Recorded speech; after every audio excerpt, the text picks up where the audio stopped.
guys, welcome back to Miniature Adventures. So today I want to talk about something that's really added a new layer, quite literally, to my tabletop setups. So this is the Ventworks set from LV427. They're the same people who have designed the Aliens boards that we've been looking at, the Nostromo boards. They do Legion, they do the Borg terrain, and so now they've branched into the Ventworks. Now I've printed a lot and I have painted a lot of terrain, and I can say that these are definitely something special and unique amongst tabletop terrain. Once you've painted these, I mean, you don't have to, but even once printed, they just really add a new life, a new cinematic aesthetic to your tabletops. Now this is one I have painted, and I'm not a very good painter, I will admit, but look at the detail that comes out in this. I love the chevrons, I love the gangplanks, I love the pipes, the gritty detail that you can see as you come up. I mean, you can imagine kind of looking down, and this is basically like, you know, the ductwork, the vent work of a spaceship or a base. It really adds that kind of claustrophobia to your terrain more than just a normal corridor. And if your campaign involves things like Aliens, Space Hulk, or any kind of like custom system that plays with close quarters, this will give you a lot to work with. One by one, you're coming down here and you see some aliens or something at the end. Yeah, not really something I'd want to face. Now these are half the height of miniatures and about roughly 22 millimeters high. There are 3 bundles to choose from, so you can get the Ventworks 1, Ventworks 2, which adds ladders and some bigger rooms, and then an Alien Infested. Now these have a lot of special details that you won't find in their normal terrain. You've got the chevron floor markings, there's wall pipes, vent grates, and the signature fan tiles, which I absolutely love. Kind of gives me the vibe of Alien 3, if I'm going to be in there. And they just scream, don't go in there. Now, we've posted here, you kind of see the setup, but you get a strong variety of pieces, including some straight corridors. You get some 2-ways, some 3-ways, and 4-way junctions, like we've done here.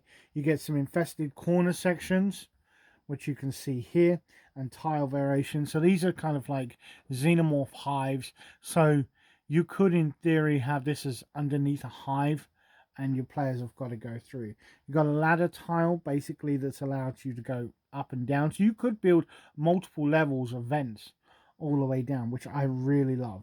There's dead ends with control panels, which you could build this and have it, you could kind of map this out on paper, have your players come down here, and you're like, okay, well, you can see a dead end. Okay, it turns. Okay, well, you come to a T-junction, but they don't see any of this.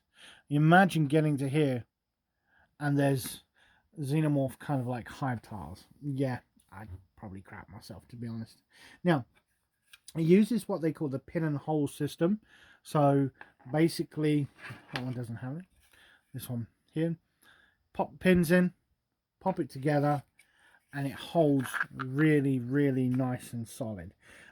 It's simple, but very sturdy, and just makes setup really smooth. You just pop everything in, and it holds everything in place. Even if you kind of bump the table, it's going to hold them all in place, which I really love. Now, in practice, these tiles are just brilliant. Like, the tight corridors and the sharp corners create, as I've said, like a natural kind of line of sight and a tactical choke points. I mean, imagine you're falling back along the corridor. You've come along here, you haven't even explored there. You come here and xenomorphs start popping up, or gene stealers. You're backing up, and you're backed up into a dead end. I love that idea. And what really makes it pop for me is how well it supports modular storytelling.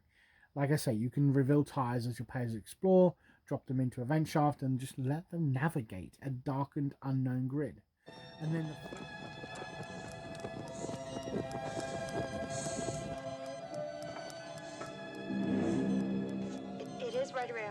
course, you're gonna have to be careful. Grid. And then the four-way junctions that you see here just give you that kind of where do we go next, and you know, the GM or DM could do it so that they split the party up, and that just adds to that kind of fog of war gameplay that feels alive and dangerous. You could modify some of these to be collapsed. So we've got some end of tiles here. You can see the beautiful hive kind of texture that they've built, and you could say that this is collapsed. So maybe they got a map from a colonist and it said, oh, go down here. Well, now you've kind of got a collapse. Here's some more of the tiles that are infested. These could easily be used for tyranids as well, which I really love. And then, like I say, these are the kind of plain unpainted ones, and you can paint them however you like, but this is kind of what I like to do. So as a printable terrain set, this hits all the right notes for me. It really is flexible, it's easy to build, packed with useful variety, and most importantly, it just adds a real kind of narrative depth to my games. So whether you're doing kind of like a one shot or setting up a campaign, it just adds that kind of atmosphere to it. If you're already using the LV427's terrain, which I really recommend you do, you can kind of add this in and use it. Imagine you've set up Hadley's Hope kind of like far over, and suddenly, you know, they've got to go down to the vents. I believe there is a scene in Aliens where Bishop's got to go through some vents to get to a control panel. Well, I got a control panel there. Maybe he popped down here, he's come through, and he's going to meet with some xenomorphs there. So I really do like that. So, and you could build an entire thing, and this would work also with the outer walls. You could literally have points, have this kind of off to the side, and move between them under the battlefield. So I really feel that these add that, and I can't say it enough, another layer to your games.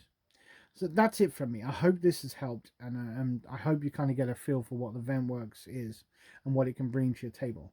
If you've printed it, please let me know, because I'd love to see people's setups.